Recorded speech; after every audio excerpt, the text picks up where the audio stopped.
մասով, Պատվարժան դատարան մեղադրյալ Լիլիա Սարգսյանի մասով կրկին հիմնավոր կասկածի մասով այդ չափ խորությամբ անդրադարձ չեն կատարի, դիտարկումները ամբողջությամբ նույնն են եւ ըստ էության վերաբերելի են նաեւ Լիլիա Սարգսյանին, կրկին մեղադրանքի կողմը գտնում է, որ քրեական դատավորության օրենսգրքի 117-րդ հոդվածով նախատեսված խափանման միջոցի իրավաչափչական պայմանների այնպիսի փոփոխություն, որը հիմք կարող է հանդիսանալ կիրառված տնային գալակ խափանման միջոցը փոփոխելու կամ վերացնելու առկա չէ, եւ ըստ էության նույն հիմնավորումներն են ցանկանում ներկայացնել, որ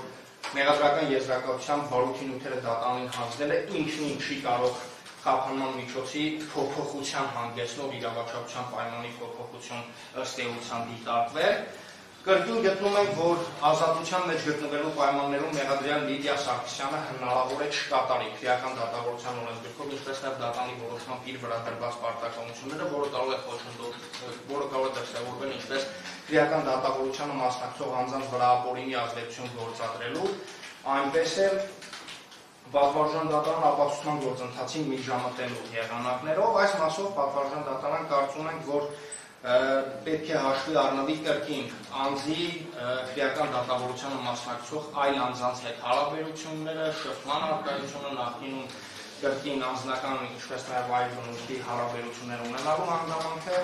Այս մասով ցանկանում եմ ընդգծել, ինչպես Արսեն Մելիքյանի, այնպես էլ Լիլիա Սարգսյանի մասով կիրառված է ոչ բացառիկ խափանման միջոց, այսինքն այլընտրանքային խափանման միջոց, ուստի գտնում ենք, որ մեղադրյալ Լիլիա Սարգսյանի մասով այլընտրանքային այլ խափանման միջոցների կիրառումը սույն փուլում հնարավոր է պատվարժան դատարան չապահովի մեղադրյալի պատշաճ վարքագիծը, հաշվի առնելով նաև այն հանգամանքը, որ սույն գործով դեռևս հետազոտման ենթակա ապացույցների ծավալը որոշված չէ, դեռևս որևէ ապացույց հետազոտված չէ, այսինքն դատավարական հետաքրքրությունը այս մասով շարունակում է բավականին բարձր ռիսկի վրա մնալ, ինչպես նաև անձ բնութագրող հանգամանքները կրկին չեն չեզոքացնում մեղադրանքի կողմի կարծիքով կիրառված խափանման միջոցի իրավաչափչական պայմանները եւ հնարավոր մտահոգությունները մեղադրանքի կողմի, ուստի այս նկատառումներից ելնելով մեղադրանքի կողմը միջնորդում է մեղադրյալ Լիլիա Սարգսյանի նկատմամբ կիրառված խափանման միջոց տնային կալանքի ժամկետը երկարաձգել 3 ամիս ժամկետով։ Մեղադրյալ Դավիթ Հազինյանի մասով պատվարժան դատարան իրավիճակը մի փոքր այլ է եւ ըստ էության ես պետք է մի փոքր իրավական վերլուծություններ ներկայացնեմ, մասնավորապես պատվարժան դատարան մեղադրանքի կողմը տեղյակ է, որ պաշտպանության կողմը բարձրացրել է հետևյալ հարցը, մասնավորապես սահմանադրական դատարանը 16-19 որոշմամբ արձանագրել է, որ պատգամավորի կարգավիճակ ձեռք բերելուց հետո վերջինիս անձեռնունքելիության եւ ազատությունից զրկելը շարունակելու կամ ազատությունից զրկելու հետ կապված որոշակի մեկնաբանություններ է տվել։ Այս մասով պատվարժան դատարանը մեղադրանքի կողմը առանձնահատուկ ցանկանում է անդրադարձ կատարել հետևյալ հասկացություններին, մասնավորապես ինչ ասել է պատգամավորի կարգավիճակ, ինչով է առհասարակ կարգավորում, այսինքն որն է օրենսդրությունը պատգամավորի կարգավիճակ հասկացության, որպեսզի ընկալելի լինի, անձեռնմխելիություն պատգամավորի, հիմքերը եւ կրկին կիրառելի իրավական ակտերը եւ զրկող մարմնի, այսինքն անձեռնմխելիությունից զրկող կամ ազատությունից զրկելու համաձայնություն տվող մարմնի հասկացությունների հետ կապված։ Մասնավորապես պատվարժան դատարան այս մասով հարկ է ընդգծել հետևյալը, որ առհասարակ ազատությունից զրկելու համաձայնություն տալու հարցը ներառված է կամ համապարփակ ընդգրկվում է պատգամավորի անձեռնմխելիության ինստիտուտի հետ։ Պատգամավորի անձեռնմխելիությունը սահմանված է Հայաստանի Հանրապետության Սահմանադրության 96-րդ հոդվածով, որի առաջին մասում ուղիղ նշված է. պատգամավորը իր լիազորությունների ժամկետում եւ դրանից հետո չի կարող հետախմբվել եւ պատասխանատվության ենթարկվել պատգամավորական գործունեության շրջանակում հայտնած կարծիքի կամ քվեարկության համար։ Այսինքն Հայաստանի Հանրապետության Սահմանադիրը պատգամավորի անձեռնմխելիությունը պայմանավորում է վերջինիս լիազորությունների հետ, այսինքն պատգամավորի կարգավիճակի եւ պատգամավորի լիազորությունների հետ կապը, սերտ կապը սահմանադրի նպատակն է պատվարժան դատարան դեպքում։ Այնուհետև պատվարժան դատարան սահմանադրության 98-րդ հոդվածը հստակ սահմանում է, որ պատգամավորի լիազորությունները դադարում են ազգային ժողովի լիազորությունների ժամկետը ավարտվելու, ինչպես նաև այլ հիմքերով։ Հիմա սույն դեպքում պատվարժան դատարան գոյություն ունի հետևյալ իրավիճակը։ ազգային ժողովի 8-րդ գումարման ազգային ժողովի լիազորությունները ավարտվելու են 2026 թվականի օգոստոսի 2-ին։ Այսինքն այս պահին Պատվարժան դատարան Հայաստանի Հանրապետությունում գործող իրավասու ազգային ժողովը ազգային 8-րդ գումարման ազգային ժողովն է։ Պատվարժան դատարան նաև հարկ է այս մասով հստակ ընդգծել Սահմանադրական դատարանի 2022 թվականի մարտի 22-ի որոշումը կրկին պատգամավորների, ինչպես նաև պատգամավորի թեկնածուների անձեռնմխելիության վերաբերյալ, որտեղ հստակ արձանագրված է հետևյալը. Սահմանադրական օրենքի վիճակով իրավակարգավորումներով ազգային ժողովի պատգամավորի թեկնածուի կարգավիճակ ունեցող անձը օժտվել է անձեռնմխելիությամբ, այն է պատգամավորի թեկնածուի բուտ, մինչև պատգամավորի լիազորությունները ստանձնելը ընտրված պատգամավորի նկատմամբ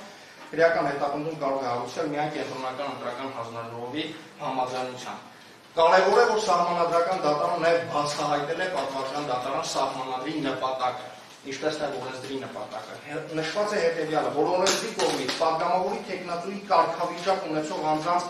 նման անձեռնմխելիությամբ օժտելը նախ եւ առաջ նպատակ ունի այդ անձանց բնականon եւ արդյունավետ գործունեությունը երաշխավորելու։ Իսկ այս անձանց բնականon եւ արդյունավետ գործունեությունը կարող է երաշխավորվել միայն գործող ազգային ժողովի պայմաններում, այսինքն կրկին միացվում է վերջինիս լիազորությունների առկայության հետ։ Նաև Պատվարժան դատարան այս մասով ընտրական օրենսգիրի սահմանադրական օրենքը հստակ իրավակարգավորում ունի այս մասով անձեռնմխելիությունից զրկելու հետ կապված, մասնավորապես 90-րդ հոդվածի 5-րդ մասը ուղիղ նշում է, որ պատգամավորի թեկնածուի բուտ, մինչև պատգամավորի լիազորությունները ստանձնելը ընտրված պատգամավորի նկատմամբ քրեական հետապնդում կարող է հարուցվել միայն կենտրոնական ընտրական հանձնաժողովի համաձայնությամբ, առանց կենտրոնական ընտրական հանձնաժողովի համաձայնությամբ նա չի կարող զրկվել ազատությունից։ Այս մասով Պատվարժան դատարանը հարկ է համարում նշել, որ կենտրոնական ընտրական հանձնաժողովը համաձայնություն է տվել ինչպես Դավիթ Ղազարյանի նկատմամբ քրեական հետապնդում հարուցելու, այնպես էլ վերջինիս ազատությունից զրկելու հարցերի վերաբերյալ։ Կա Պատվարժան դատարանի իրավական դիրքորոշում եւ ես վստահ եմ, որ պաշտպանության կողմը այդ հարցը բարձրացնելու է, մասնավորապես նշելու է, որ Սահմանադրական դատարանի 16-19 որոշումը պայմանավորել է ոչ թե պատգամավորի լիազորությունները ստանձնելու, այլ պատգամավորի կարգավիճակ ստանալու հետ։ Սակայն այս մասով Պատվարժան դատարան կարևոր է հասկանալ, թե ինչ է նշանակում պատգամավորի կարգավիճակ, այսինքն որն է պատգամավորի կարգավիճակը։ Այս մասով Պատվարժան դատարան որպես հակափաստարկ ուղղակի հետևյալ հանգամանքը նշեմ, որ սույն գործող մեղադրյալ Դավիթ Ղազարյանը եւ սույն գործող պաշտպան Արամ Վարդևանյանը նույն կարգավիճակն ունեն։ Այսինքն, եթե պաշտպանության կողմը գտնում է, որ Դավիթ Ղազարյանը ունի պատգամավորի կարգավիճակ, նույնիսկ նաև Արամ Վարդևանյանը ունի պատգամավորի կարգավիճակ։ Եվ հետևաբար ինչ գործ ունի սույն գործող պաշտպանություն իրականացնի։ Փաստաբանության մասին օրենքը հստակ նշում է, որ փաստաբան եւ պաշտպան չի կարող հանդիսանալ այն անձը եւ նշում է, որ ընտրվել է ընտրողի մարմիններում։ Այսինքն, եթե պարոն Վարդևանյանը ըստ իր մեկնաբանման ունի պատգամավորի կարգավիճակ, հետևաբար սույն դեպքում ինչ գործ ունի որպես պաշտպանություն իրականացնող փաստաբան։ Այս նկատառումից ելնելով հաշվի առնելով, որ մեղադրանքի կողմի դիրքորոշումը այդպես չէ, ձեր հարցին ի պատասխան մեղադրանքի կողմը գտավ, որ պարոն Արամ Վարդևանյանի մասնակցությունը բացառող հանգամանք այս պահին չունի։ Ինչի համար, որովհետև մեղադրանքի կողմը գտնում է, որ պարոն Արամ Վարդևանյանը այս պահին չունի պատգամավորի կարգավիճակ, այլ ունի հետևյալ կարգավիճակը, որը սահմանված է ընտրական օրենսգրքով։ Այսինքն, մինչև պատգամավորի լիազորությունները ստանձնելը ընտրված պատգամավորի կարգավիճակ ունի, ոչ թե պատգամավորի կարգավիճակ։ Պատվարժան դատարանը սահմանադրի իմաստով։ Այս մասով Պատվարժան դատարանը մեղադրանքի կողմը գտնում է, որ մեղադրյալ Դավիթ Ղազարյանը սահմանադրական դատարանի իմաստով պատգամավորի կարգավիճակ ձեռք է բերելու 2026 թվականի օգոստոսի 2-ին։ Ուստի այնուամենայնիվ Պատվարժան դատարան հաշվի առնելով, որ դատական նիստեր մինչև այդ չունենք նշանակած, մեղադրանքի կողմը կրկին